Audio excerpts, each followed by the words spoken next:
እግዚአብሔር እዚህ ቤት ስለኔ የተናገረ ብዙ ነገር በልጅ እሷን ጠርቶ እግዚአብሔር ከብዙ ጥቂት ነው ማወራው አንጠርቶ እግዚአብሔር በዛሬ ለዚህ ዋጋ ነበር ጠላቱን እግዚአብሔር ነጥቶ በሕፃን ወራት ጽንስ መኖሩን እዚህ ቤት ነው ያረጋገጠው።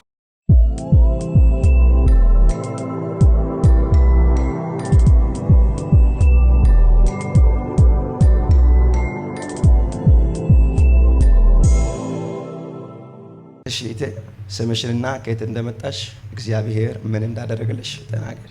ስሜ ተሰማሽ ታደሰ እባላለሁ። የመጣት ከዓለም ባንክ እዚህ ቤት ብዙ ነገር ነው የተደረገልኝ። ከብዙ ጥቂቱ ነው ማወራው። ለዚህ ሰፈር እኔ አዲስ ነበር። እኛ በሰዓቱ እኔ ሳልኖር ነው እግዚአብሔር እዚህ ቤት ስለኔ የተናገረው ብዙ ነገር በልጅ እሷን ጠርቶ እግዚአብሔር በትዳሬ ላይ ሲዋጋ የነበረው ጠላቱን እግዚአብሔር መጥቶ በዛም መሀል ደግሞ እኔ ድንገት እዚህ ሰፈር በመጣው ጊዜ ቸርች ስመጣ ደግሞ እኔንም እግዚአብሔር አግኝቶ በአፖስትል ቆሞ ብዙ ነገር ነው የተደረገልኝ። ይህ ሕፃን ወራስ ጽንስ መኖሩን እዚህ ቤት ነው ያረጋ እግዚአብሔር ምን ብሎ ነበር በባሪያው አልፎ የተናገረሽ? በባሪያው ቆሞ መውለድ ትችያለሽ ስጸልይ እርጉዝ ነኝ አልኩ። ሐኪም ቤት አሞኝ ድንገት ሲሄድ እርጉዝ ነሽ አለኝ። እኔ መድኃኒት እየወሰድኩኝ ነበር። ከዛ አራኝ መድኃኒት እየተጠቀምኩኝ ነው እና አለብሽ አለ። እዚህ ሲመጣ እሱ እንደዛ ስለኝ በቃ አረጋጋትና እግዚአብሔር ይመስገን አመስግኑልኝ እግዚአብሔር። ከዛ በኋላ ደግሞ እዚህ ቤት እንደዛው ያውም በአንድ ጎን ይቀጥላል። እኔም ከአባቴ ጋር ወራድ እየጸለይ ያቀጣ። ከዛ በመሀል አንድ ቀን ቸርች እዚህ ሲመጣ አርብ ፕሮግራም ነው። መጀመሪያ ቀን እንደተጀመረ ዝም ብሎ ሲጨንቀኝ እስቲ ቸርች ክፍት ከሆነ ገብቼ ልጸልይ ብዬ ለመጀመሪያ ጊዜ ሲመጣ መጀመሪያ የአርብ ፕሮግራም ጠዋት ፕሮግራም ሲጀመር ነበር። የዛን ዕለት ነው የተጀመረውና ጸልይልኝ እግዚአብሔር ሰው በዛ ዕለት ለመጀመሪያ ጊዜ ስትመጪ ምን ብሎ ተናገርሽ? ወደ እግዚአብሔር ምን አለሽ? በባሪያው ነው ትሻገሪያለሽ፣ አትጨናነቂ፣ አትሸበሪ ይልሻል እግዚአብሔር ነው ያለ። አበሱ ቃል ይዤ ሄጄ ከሰዓት ሲመጣ ቸርች እንዴት ሊቀመጥ ጤናማ ሰው ነበር። ሲመጣ ቸርች ሲገባ አምልኮ ሲጀመር በቃ ጨነቀኝ። ቤቱ እንዳለ ጨለመብኝ። ወጣለሁ ገባለሁ ደጅ ስወጣ ይሻለኛል፣ ውስጥ ሲገባ ይጨንቀኛል። በቃ ይዤህ አልሄድም፣ ዛሬ ከኔ ጋር መሄድ አትችልም፣ እዚህ ትቼህ ነው የሚሄደው እያለ ወጣለሁ ገባለሁ። በቃ አራተኛ ዙር ሲወጣ በር ላይ ቁጭ አልኩና እግዚአብሔር ማዘርን እድሜውና ጤና ይስጣ ላይ እጇን ጥላ እና ስትጸልይልኝ በስጋም በመንፈስም የሆነ ነቃልኝ ላይ ፕሮፌትም ጸለልኝ ተሻለ ሄር መጨረሻ አካባቢ 2017 መዝገብ ላይ ኮንፈረንስ እዚህ ቸርች ወጥቶ ነበር።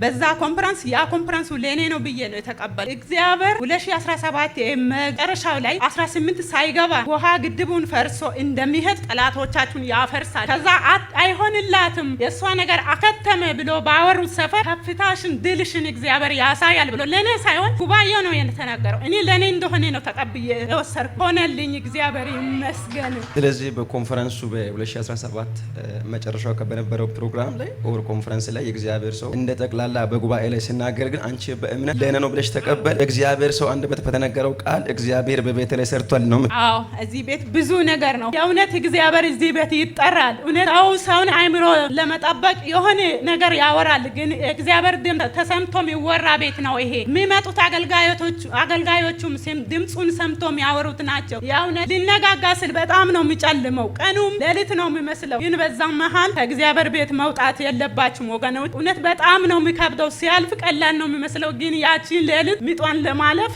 በጣም ነው የሚከብደው። ግን ከእግዚአብሔር ጋር የሆነ ወድቆ አይቀርም። አመስግኑልኝ። በጣም ነው እኔ እግዚአብሔር ማመሰግነው። ክብር ይሁንለት። ስለዚህ እንደሰማችኋት እያለች ያለችው ከዚህ በፊት በነበረው ጊዜ በትዳር ውስጥም ብዙ ነገሮች አሉ፣ ብዙ ችግሮች አሉ፣ ብዙ ነውጦች ነበሩ። ነገር ግን የእግዚአብሔር ሰው በትዳርም ጉዳይ ላይ ይስተካከላል፣ ትሻገሪያለሽ፣ ታልፈሽንም ጊዜ ብሎ ተናግሮኝ ነበረ። እግዚአብሔር ሰው በተናገረው በዛው ቃል መሰረት እግዚአብሔር የትዳርንም ነገር ደግሞም የልጅንም ነገር በሰላም በመልካም እጁን ገልጾ ሰርቶ አስደንቆልኛል እያለች ነው። እግዚአብሔርን አክብሩላት እስኪ። ሌላኛው ነገር ተናገረችው ምን አለ? በዚህ ቤት ላይ በእውነት የእግዚአብሔር እጅ አለ፣ እግዚአብሔር ይናገራል። የሚገርማችሁ ብዙ ሰዎች ብዙ ስፍራ ሲሄዱ የሆነ ራሱን ብቻ አስተስተው እስክናገር ድረስ ስሙ እስክጠራ ድረስ የራሱ አይመስለው መልእክት። እሷ ግን ምን አለች? የአመቱ መዝጊያ 2017 መዝጊያ ላይ የነበረውን ኮንፈረንስ የእግዚአብሔር ሰው ቃሉን ሲሻገር ምንም አትሆኑም በሰላም ትሻገራላችሁ ስለኝ ለራስ አድርገው በግል ተቀብየው እግዚአብሔር በሰላም ነገሮቹ እንደነበሩ ሳይሆን ነገሮቹ እያሉ ግን ድል አስታጥቆኛል እያለች ነው። ኢየሱስን አክብሩላት ለሷ እንደገና